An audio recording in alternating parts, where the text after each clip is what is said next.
Good morning. Pauline. Hi, Yes. good morning. Welcome, Stephen. Thank you. To HYMUSIC. Yeah, it's really nice to be here. So we're going to have a nice conversation talking about Yamaha music education. Yes, It's going to be yes. really fun. Mm. Pauline, tell us a bit about your background. Okay.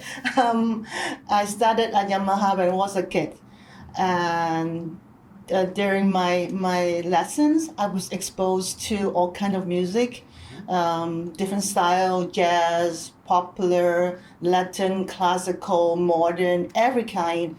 And then I started to have more interest in about composition. Mm-hmm. So after high school, I decided to go to Japan to study composition. Yeah, so this is my path.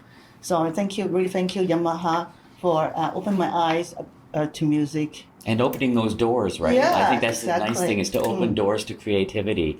I know it's similar to my background too, because I started Yamaha more than 30 years ago, and I was captivated by the creativity of the curriculum and how we can teach young children particularly, but all people, to create and enjoy music. I think this is really an important skill set, not just for music, but actually developing as a human being too, That's right.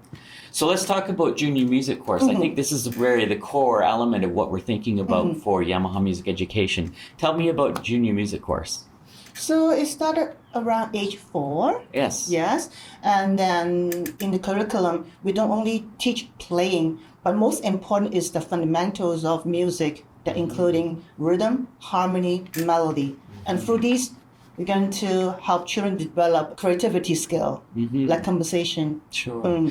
Yeah, I think that's really important to think about the age of the student. Yamaha likes to talk about age-specific instruction. That's right. Because children develop different ways at different ages, they tailor the curriculum to children of specific ages. And the junior music course for ages 4 and 5, sometimes 3 years old beginners, is specifically targeted for training the musical ear. And you're right, for melody, harmony, and rhythm, the 3 main elements of music.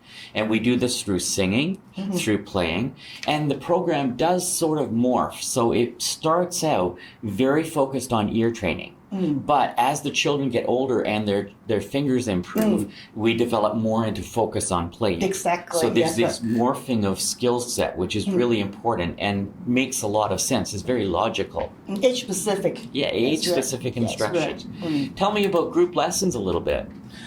In the group lesson, we teach students solfege, memory, so harmony, singing, ensemble playing. That's very important. Yeah. And through these, we're gonna also help them to develop composition skill in the future. Yes. It's like getting the tools developed so that we can build things, I think, which is really important. Yeah, group lessons, I think there's a lot of sort of misunderstanding about group lessons. Some people say, oh, well, aren't private lessons better? And for children that are beginning, and depending on how it's taught, group lessons are actually way better than private lessons because they learn from each other. Children can motivate each other. More fun. We can teach through singing. Yeah. And children aren't comfortable to sing when they're by themselves. That's right, exactly. But in a group, they can enjoy singing. They can learn from each other. They can motivate each other. And you're right. The most important thing is they can have fun in their group. And I think this is important. Music can be a fun activity. You do want to improve and be good at it, but also you do want to have fun while you're doing it. Exactly. Yes. Tell me about music fundamentals. How do we develop the ear? It's through solfege memory, singing, and harmony singing. So then I'm going to have an internal sensitivity to melody and harmony. Yeah, I think that's really important because solfege, what happens when children sing the solfege is their body feel the pitches.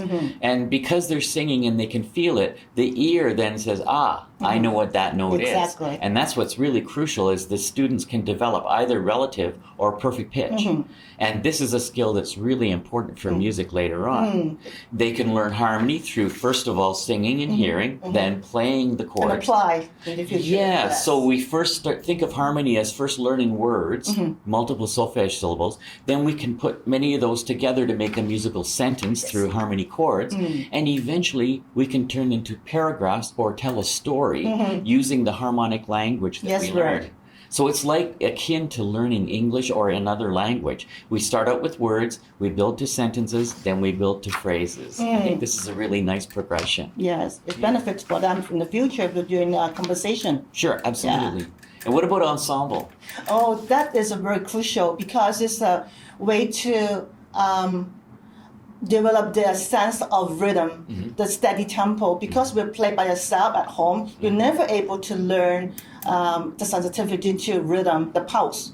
When you play with everybody, then you know that you have to maintain a steady tempo in order to Or play what together. happens? Yeah, exactly. By ear, everything is. Otherwise, yes. it falls apart. Exactly. Yeah, So, so- good ensemble, that means all the students are good at the ear, the pulses, the sensitivity to the rhythm. Yeah, I think for me too, the most important thing for ensemble is children can learn how music is built. Because we have a bass part, we have a harmony part, we have a melody part, but the student only has to play one of those, but they can listen to the other ones being made. And playing together, they can understand, this is what a bass does. This is what a harmony does. Yeah. So they can learn how this is built, which then leads to them composing and creating their own music, right? Almost like orchestra, right? For sure, yeah. Couldn't describe it better. Yes. Great. And we can talk a little bit too about how music impacts development of children. It's known fact that children beginning music study between the ages of 3 and 6 have a really good chance of improving their spatial intelligence by more than 30 points. Spatial IQ is really important when it comes to understanding and knowing things that are not concretely in front of you. So for parents to understand what this means is that the children can actually do better at skills like geography, math, and sciences. Even though it's not really music related, they can use their music study to improve how they do in school. This is a really good benefit for children, and it makes their brains work better. So we call this neural pathways. What happens is when we study music at an early age, the music actually helps the brain to hardwire neural pathways. And neural pathways helps the flow of energy and the flow of information through the brain. This is amazing for parents to know.